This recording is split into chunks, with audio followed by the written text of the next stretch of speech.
السلام علیکم ورحمۃ اللہ وبرکاتہ۔ الحمد للہ رب العالمین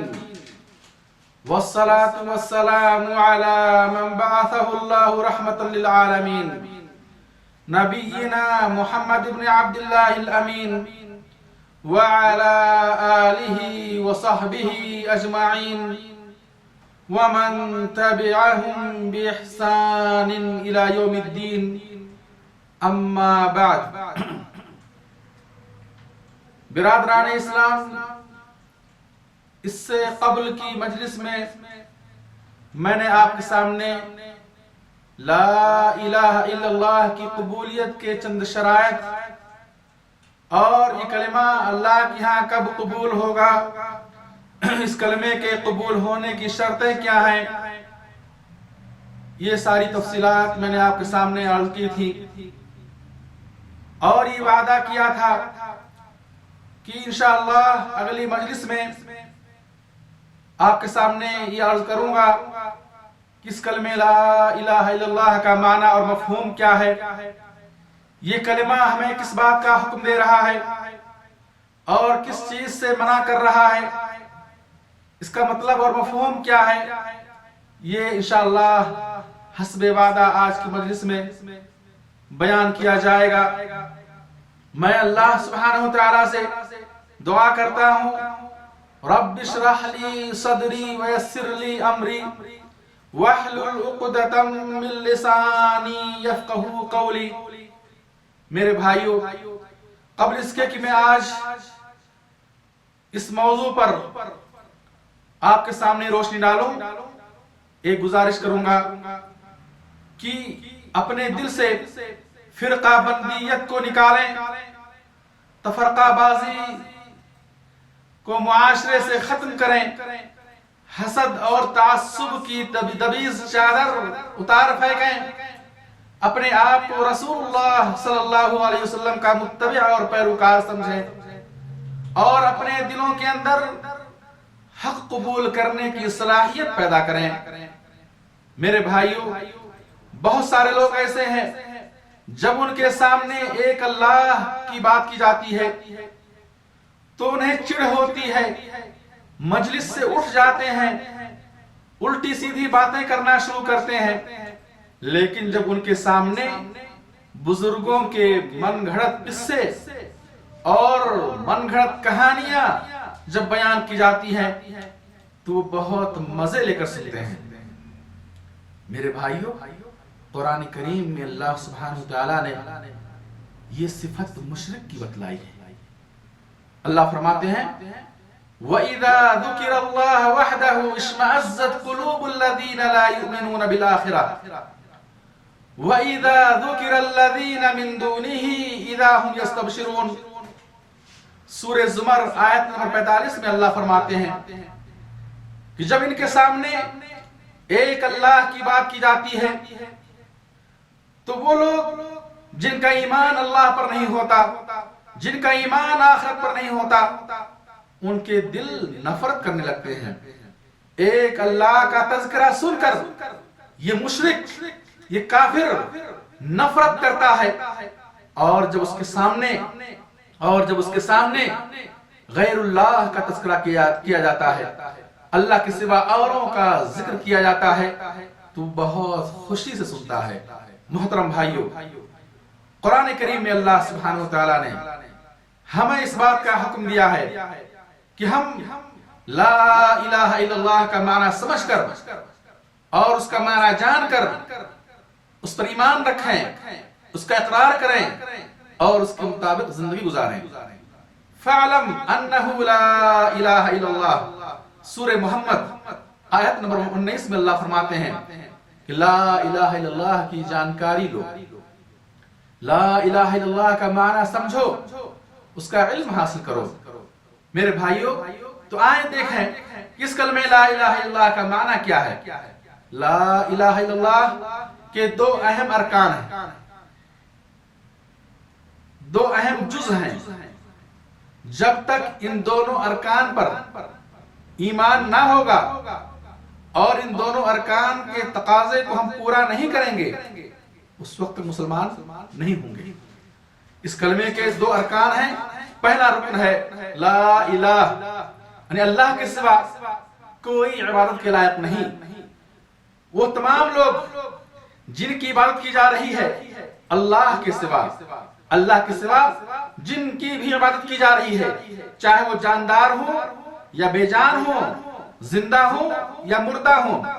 جن کی بھی عبادت کی جا رہی ہے اللہ کے سوا، ان سب کا انکار کرنا، یہ اس میں نفی ہے۔ تمام معبودان باطلہ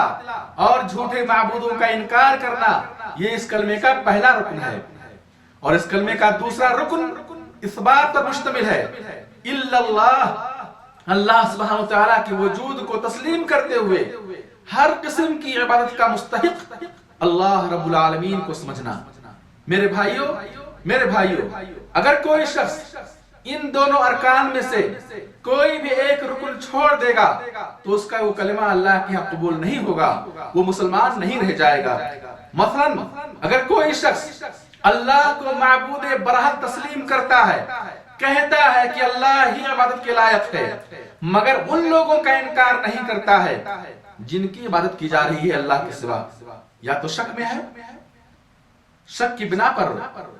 ان جھوٹے معبودوں کا انکار نہیں کر رہا ہے، یا کہ اس کو بھی صحیح قرار دیتا ہے، اللہ کی بھی عبادت کرتا ہے اور غیر اللہ کی بھی عبادت کرتا ہے، یا ان کی عبادت کو صحیح قرار دیتا ہے، یا کہ شک میں ہے، تو ایسا شخص اسلام کے دائرے سے باہر ہے۔ ضروری ہے کہ بندہ اللہ کو معبود برحق تسلیم کرنے کے ساتھ ساتھ غیر اللہ کی عبادت کا انکار کرے، اپنے دامن کو شرک سے بری کرے، اپنے آپ کو شرک سے پاک کرے۔ اللہ سبحانہ وتعالیٰ نے ہمیں اس کلمے کے اندر سب سے پہلے اس بات کا حکم دیا ہے کہ ہم غیر اللہ کی عبادت کا انکار کریں۔ لا الہ، کوئی عبادت کے لائق نہیں ہے، کوئی سچا معبود نہیں ہے الا اللہ، سوائے اللہ کے۔ تو اگر کوئی شخص اللہ سبحانہ وتعالیٰ کی بات کرتا ہے اور اللہ کی بات کو مستحق سمجھتا ہے، مگر ساتھ ہی ساتھ غیر اللہ کی عبادت کا انکار نہیں کرتا ہے، اور اللہ کے سوا جن لوگوں کی دنیا کے اندر عبادت کی جا رہی ہے ان کا انکار نہیں کرتا ہے، یا تو شک میں ہے یا کہ ان کو بھی صحیح قرار دیتا ہے، ان کاموں، ان شرکیہ کاموں کو بھی صحیح قرار دیتا ہے، تو ایسا شخص مسلمان نہیں۔ قرآن کریم میں اللہ فرماتے ہیں فَمَن يَكْفُرْ بِالطَّاغُوتِ وَيُؤْمِن بِاللَّهِ فَقَدِ اسْتَمْسَكَ بِالْعُرْوَةِ الْوُثْقَى، جو شخص طاغوت کا انکار کرے، طاغوت کہتے ہیں کل ما عبد من دون اللہ، ہر وہ چیز، ہر وہ شے جس کی بات کی جا رہی ہو اللہ کے سوا، وہ طاغوت ہے۔ تو جو شخص طاغوت کا انکار کرے، غیر اللہ کی عبادت کا انکار کرے، وَيُؤْمِن بِاللَّهِ، اور اللہ وحدہ لا شریک پر ایمان لائے، فَقَدْ اسْتَمْسَكَ بِالْعُرْوَةِ الْوُثْقَى، تو ایسے شخص نے اسلام کی مضبوط کڑی کو تھاما ہے۔ تو میرے بھائی، اسلام میں آنے کے لیے اللہ کی بات تسلیم کرنے کے ساتھ ساتھ غیر اللہ کی بات کا انکار کرے۔ اسی طریقے سے اگر کوئی شخص اللہ کے سوا کسی اور کے لیے عبادت تسلیم نہیں کرتا، یعنی غیر اللہ کی عبادت کا انکار کرتا اور اللہ کو معبود برحق تسلیم کرتا، مگر وہ عبادت سے کافی دور ہے، دین سے کلی طور پر دور ہے، اسلام کے فرائض اور واجبات سے کلی طور پر دور ہے، تو بالاتفاق ایسا شخص اسلام سے خارج ہے۔ جو اللہ کو معبود برحق تسلیم کرے مگر اللہ کی عبادت نہ کرے، اللہ کی عبادت سے دور ہو، کلی طور پر دین سے، دین کے فرائض اور واجبات سے دور ہو، تو بالاتفاق علماء کے ہاں ایسا شخص کیا اسلام سے خارج ہے، اس لیے کہ اس کا ایمان الا اللہ پر نہیں، اور اس شخص کا کلمہ اللہ کے قبول نہیں ہوا۔ میرے بھائیوں، اسی طریقے سے اگر کوئی شخص تمام معبودان باطلہ کا انکار کرتا ہے، تمام جھوٹے معبودوں کا انکار کرتا ہے، مگر ساتھ ہی ساتھ وہ اللہ کو بھی نہیں مانتا، جیسا کہ دہریاں ہیں جو اللہ کا انکار کرتے ہیں، اللہ کو نہیں مانتے ہیں، اور وہ کسی بھی معبود کو نہیں مانتے ہیں، وہ کسی بھی معبود کو نہیں مانتے ہیں، تو ایسا شخص کا بھی کلمہ لا الہ الا اللہ اللہ کے یہاں قبول نہیں ہوگا، اور اس کے اس کلمہ کے پڑھنے کا کوئی اعتبار اللہ کے یہاں نہیں ہوگا۔ لا الہ الا اللہ کا معنی یہ ہوا کہ اللہ کے سوا کوئی برحق معبود، سچا معبود نہیں، اللہ کے سوا کوئی عبادت کے لائق نہیں۔ اور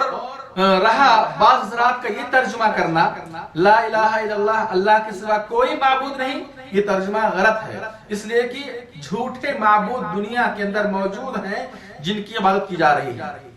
تو یہ کہنا کہ اللہ کے سوا کوئی معبود نہیں ہے، اللہ کے سوا کوئی نہیں ہے جس کی بات کی جا رہی ہے، یہ واقعے کے خلاف ہوگا اور یہ غلط ہوگا، بلکہ یہ کہنا ضروری ہے کہ اللہ کے سوا کوئی سچا معبود نہیں، یا اللہ کے سوا کوئی عبادت کے لائق نہیں، یہ ترجمہ صحیح ہے۔ بعض حضرات یہ ترجمہ کرنا کہ لا الہ الا اللہ کا معنی یہ ہے لا موجود الا اللہ، اللہ کے سوا کوئی موجود نہیں۔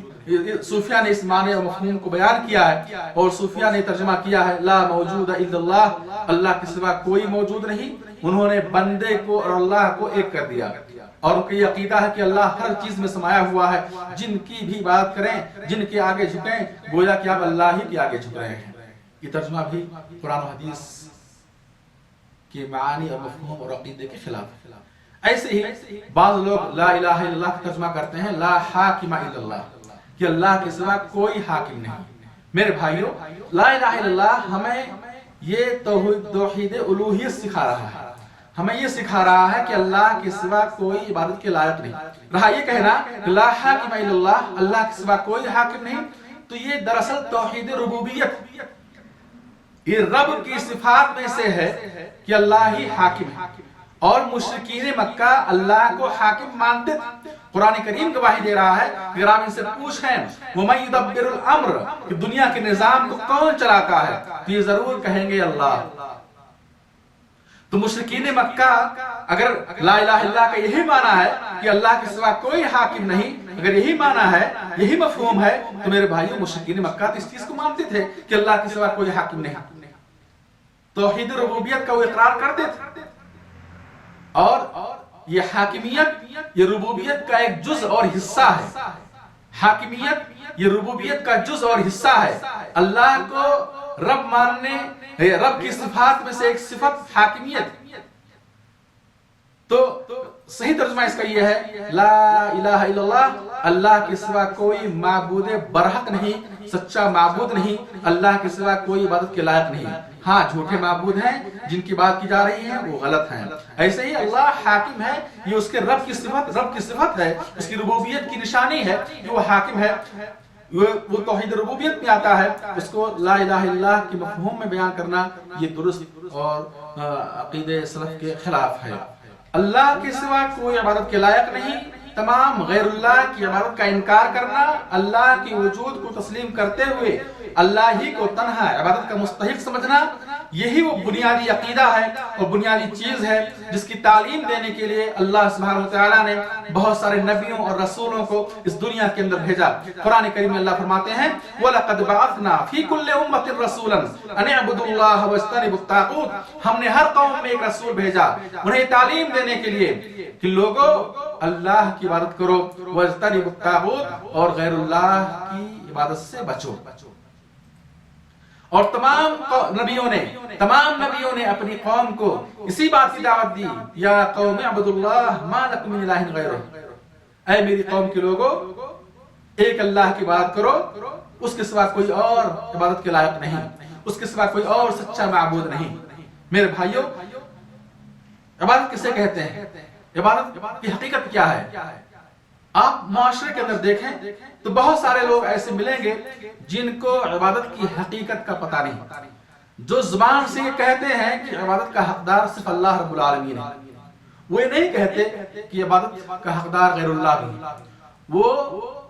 کہتے ہیں، تسلیم کرتے ہیں کہ عبادت صرف اللہ کی جائے گی، مگر چونکہ عبادت کی حقیقت کا انہیں پتہ نہیں ہے، اس لیے بہت ساری عبادتیں وہ غیر اللہ کے لیے کر جاتے ہیں۔ تو اس طریقے سے وہ شرک کے مرتکب ہوتے ہیں، اور قرآن کریم میں اللہ نے فرمایا وَمَا يُؤْمِنُ أَكْثَرُهُم بِاللَّهِ إِلَّا وَهُم مُشْرِكُونَ، اکثر لوگ اللہ پر ایمان کا دعویٰ تو کرتے ہیں مگر وہ مشرک ہوتے ہیں، انہیں شرک کی حقیقت،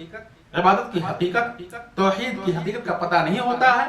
اور وہ لا علمی اور جہالت میں یا غلط رہنمائی ہونے کی بنا پر وہ اللہ کے ساتھ شرک کرتے ہیں۔ اور اس طریقے سے وہ جہنم کے مستحق ہیں اور ہمیشہ کے لیے جہنم میں داخل کیے جائیں گے۔ تو آئیں دیکھیں کہ عبادت کسے کہتے ہیں۔ عبادت کہتے ہیں ہر وہ قول اور فعل جس سے اللہ پسند فرماتا ہے، جسے اللہ پسند فرماتا ہے، وہ کیا ہے؟ عبادت ہے۔ چاہے وہ نماز ہو، روزہ، حج، زکوٰۃ، صدقات و خیرات، یہ تو فرائض ہیں، واجبات ہیں۔ ان کے علاوہ بہت سارے اعمال، ذکر و اذکار، دعائیں۔ فرمایا اپنے دعا افضل العبادہ، دعا افضل ترین عبادت ہے۔ نظر ماننا، اس کو نظر ماننی ہو اللہ ہی کے لیے نظر مانے۔ قربانی کرنا، توکل اور بھروسہ رکھنا، محبت، خوف، امید، یہ سب عبادات ہیں جو صرف ایک اللہ کی ذات کے لیے ہونی چاہیے۔ میرے بھائیو، عبادت کے 3 ارکان ہیں، اور کوئی بھی عبادت اگر ان 3 ارکان سے خالی ہوگی یا ان 3 ارکان میں سے کسی بھی رکن سے خالی ہوگی، وہ عبادت اللہ کے یہاں قبول نہ ہوگی۔ نمبر 1، پہلا رکن ہے عبادت کا کہ وہ عبادت اللہ کی محبت میں کی جائے۔ اگر کوئی شخص صدقہ اور خیرات کرتا ہے یا کسی اچھے کام کی نظر مانتا ہے اور اس کی یہ نیت ہوتی ہے کہ فلاں سے ہمیں محبت ہے، فلاں خوش ہو جائیں گے، فلاں کو خوش کرنے کے لیے، فلاں کی محبت میں اگر وہ یہ نیکی کر رہا ہے، تو اگر وہ فلاں موجود ہیں، زندہ ہیں، دیکھ رہے ہیں، تو شرک اصغر ہے۔ اور اگر وہ غائب ہیں یا فوت ہو چکے ہیں، نہیں دیکھ رہے ہیں، فوت ہو چکے ہیں یا غائب ہیں، اور ان کی رضا کے لیے، ان کی محبت میں اگر انسان کوئی عبادت کرتا ہے، صدقات و خیرات کرتا ہے، نظر مانتا ہے، وغیرہ وغیرہ، قربانی کرتا ہے، جانور ذبح کرتا ہے ان کو خوش کرنے کے لیے یا ان کی محبت میں، تو یہ کیا شرک اکبر ہے۔ تو عبادت کا پہلا رکن یہ ہے کہ وہ عبادت اللہ کی محبت میں کی جائے۔ اگر بندہ کوئی بھی عبادت کسی غیر کی محبت میں کیا، اب اگر وہ غیر زندہ ہے تو ریاکاری ہوگی اور یہ شرک اصغر ہے، اور اگر وہ غائب اور مردہ ہے اور اس کی محبت میں وہ عبادت کر رہا ہے تو یہ شرک اکبر ہے، اور ایسا شرک کا مرتکب جہنم میں جائے گا۔ عبادت کا دوسرا رکن یہ ہے کہ وہ عبادت اللہ کے خوف سے کی جائے۔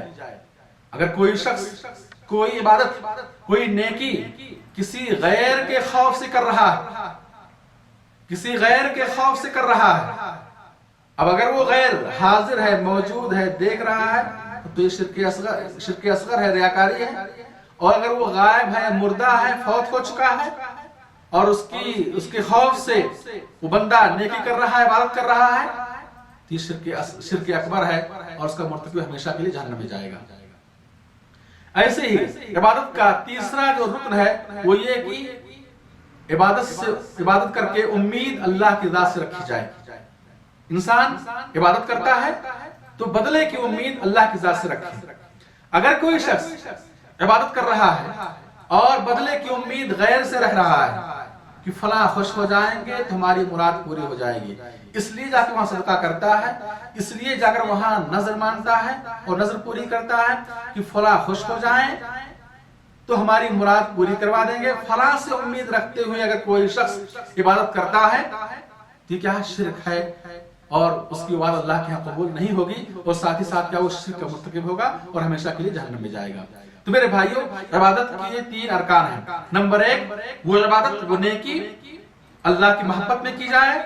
اللہ کے خوف سے کی جائے، اور اللہ سے بدلہ پانے کی امید میں کی جائے۔ اگر کوئی شخص کسی غیر سے محبت کرتے ہوئے وہ نیکی کر رہا ہے، کسی غیر کی محبت میں، کسی غیر کو خوش کرنے کے لیے، یا کسی غیر کی پکڑ سے بچنے کے لیے، کسی غیر کے خوف اور ڈر سے، یا اسی طریقے سے میرے بھائیوں کسی غیر سے بدلہ پانے کی امید میں اگر بندہ نیکی کرتا ہے، صدقات و خیرات کرتا ہے، نظر مانتا ہے، سجدے کرتا ہے، اور اسی طریقے قربانی کرتا ہے، جانور ذبح کرتا ہے،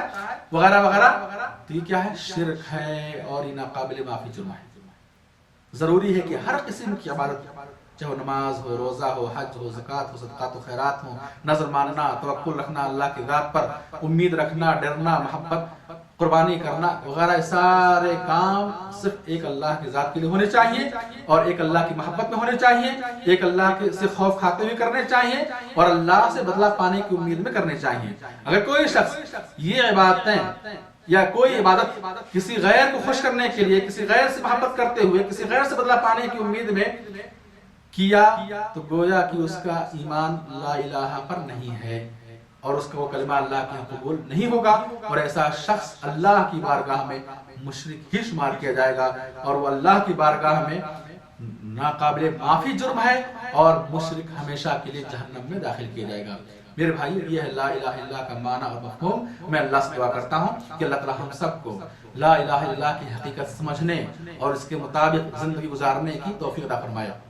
اللہ ہم سب کے کلمے کو قبول فرمائے۔ اللہ ہم سب کو اس کلمے کی عظمت اور اس کلمے کی فضیلت اور اس کلمے کی اہمیت اور اس کلمے کا معنی اور مفہوم سمجھنے اور اس کے مطابق زندگی گزارنے اور اس کلمے سے محبت رکھنے، اس کلمہ کے پڑھنے والوں سے محبت رکھنے کی اللہ ہمیں توفیق عطا فرمائے۔ آمین رب العالمین۔ ربنا ظلمنا انفسنا وان لم تغفر لنا وترحمنا لنكونن من الخاسرین۔ ربنا آتنا فی الدنیا حسنہ وفی الآخرۃ حسنہ وقنا عذاب النار۔ ربنا تقبل منا انك انت السميع العليم وتب علينا انك انت التواب الرحيم واخر دعوانا ان الحمد لله رب العالمين والصلاه والسلام على نبينا محمد والسلام عليكم ورحمه الله